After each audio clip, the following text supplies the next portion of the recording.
Hi, I'm Kenny Colbert with the Employers Association. Thanks for joining me for coffee today. There's no doubt that you've heard about all of the high-profile sexual harassment cases that have been coming out of Hollywood, the entertainment world, Congress, the sports world. The list goes on and on. It seems that every day there's another name in the news. But studies show that we have equally as big problem in the business world, in corporate America. I'm sure you've heard all of this before, but I think it's a good reminder and a good chance for a tune-up. So let's talk about sexual harassment in the workplace. I think it would be wise for every company to have a sexual harassment policy.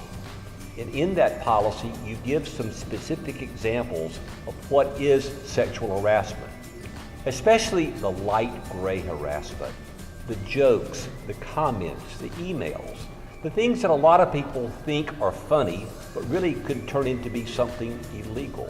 You need to give some examples of that in your policy. You need to have a good reporting mechanism so that people can report harassment to multiple levels. After all, you don't want the alleged victim to have to report harassment to the alleged harasser. You want to have an anti-retaliation policy so that people feel free to come forward without being retaliated against when they recognize harassment in the workplace.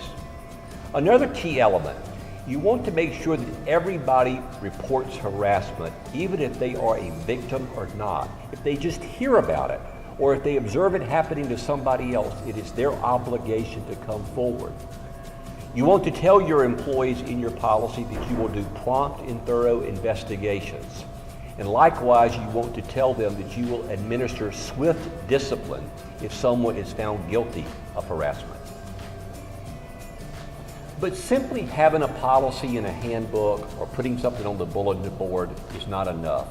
There needs to be a culture change in your organization so that harassment is on everybody's mind.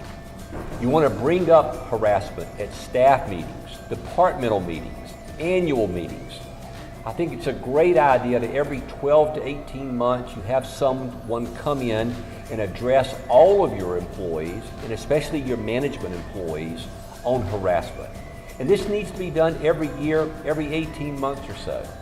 You need to create a culture where harassment is talked about. I think this Me Too movement is great, but unfortunately we have a lot of people making harassment claims 3 years, 5 years later. We want to have a culture so that people feel comfortable coming forward immediately and making these claims of harassment known to upper management at that point. Sexual harassment has been around for a long time. It's not going to go away. As long as you have men and women working together in the workforce, this is going to be an issue. Be prepared to face the issue in the workplace and deal with it when it arises. If you have any questions concerning this, or you need assistance, or you need help with training, don't hesitate to call us here at the Employers Association. Thanks.